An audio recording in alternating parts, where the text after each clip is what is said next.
Hello বন্ধুরা, welcome back. So English grammar বা ইংরেজি ব্যাকরণ শিখতে গেলে আমাদের প্রথমেই যেটা জানতে হবে সেটা হলো অ্যালফাবেট বা বর্ণমালা কি। অ্যালফাবেট বা বর্ণমালা বলতে গেলে আমরা এটা বুঝি, আমাদের ইংরেজি ভাষায় এ থেকে জেড পর্যন্ত টোটাল 26টা বর্ণ বা লেটার আছে। এই 26টা বর্ণ বা লেটারকে একসাথে অ্যালফাবেট বা বর্ণমালা বলে। এই 26টা লেটার বা বর্ণ কি কি? A B C D E F G H I J K L M N O P Q R S T U V W X Y Z। এই টোটাল 26টা লেটার বা বর্ণকে একসঙ্গে অ্যালফাবেট বা বর্ণমালা বলা হয়। এই অ্যালফাবেট দুই প্রকারের হয়, এক ভাওয়েল, দুই কনসোনেন্ট। ভাওয়েল মানে স্বরবর্ণ, কনসোনেন্ট মানে ব্যঞ্জন বর্ণ। এখন আমি তোমাদের বলবো যে ভাওয়েল কাকে বলে বা স্বরবর্ণ কাকে বলে। যে সকল বর্ণ অন্য অন্য বর্ণের সাহায্য ছাড়াই নিজে নিজে উচ্চারিত হতে পারে তাদের ভাওয়েল বা স্বরবর্ণ বলে। যেমন এ, ই, আই, ও, ইউ, এই টোটাল 5টা ভাওয়েল আছে।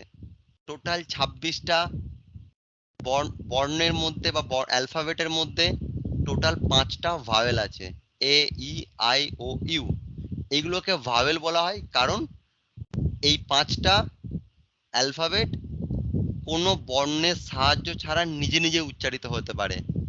যেমন তোমরা নিজেরা ট্রাই করে দেখো, যখন আমি বলছি এ, এ, এতে কিন্তু শুধুমাত্র এ একটা লেটার বা একটা অ্যালফাবেটই আসছে। ই একটাই আসছে, আই একটাই আসছে, সেই জন্য এগুলোকে বলা হয় ভাওয়েল। তো টোটাল 26টার মধ্যে এই 5টা এ, ই, আই, ও, ইউ, এই 5টা কোনো বর্ণের সাহায্য ছাড়া নিজে নিজেই উচ্চারিত হতে পারে, তাই এদের ভাওয়েল বা স্বরবর্ণ বলে। 2 নম্বর কনসোনেন্ট বা ব্যঞ্জন বর্ণ। যে সকল বর্ণ ভাওয়েলের সাহায্য নিয়ে উচ্চারিত হয় তাদের কনসোনেন্ট বলে।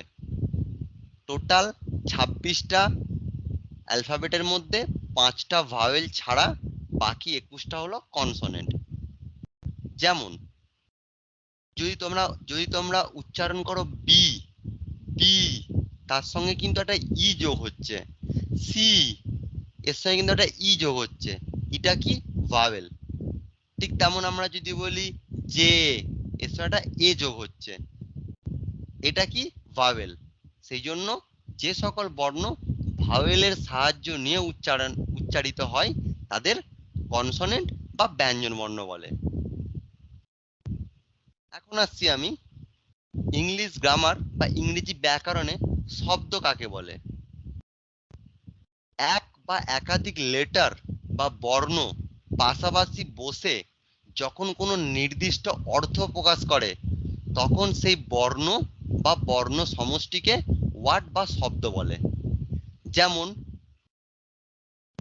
ফাদার মানে বাবা, ফাদারের এফ প্লাস এ প্লাস টি plus H plus E plus আর, এই টোটাল 6টা লেটার পাশাপাশি বসে একটি নির্দিষ্ট অর্থ প্রকাশ করেছে।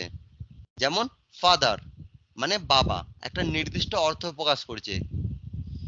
মাদার মানে মা, এগুলো নির্দিষ্ট অর্থ প্রকাশ হচ্ছে। ব্রাদার, সিস্টার, বয়, গার্ল, এগুলো সব পাশাপাশি বসে একটা নির্দিষ্ট অর্থ প্রকাশ করছে। সেই জন্য এই বর্ণ বা বর্ণ সমষ্টিকে আমরা ওয়ার্ড বা শব্দ বলি। একটা উদাহরণ যদি দিই তোমাদের, যেমন ইএনটি, এই বর্ণ তিনটি পাশাপাশি লিখলে আমরা কি কি পাবো? অনেকগুলো কম্বিনেশন পাবো। যেমন একটা পাবো ইএনটি, একটা পাবো এনইটি, একটা পাবো টিএন, একটা পাবো টিএনই, একটা এনটিই।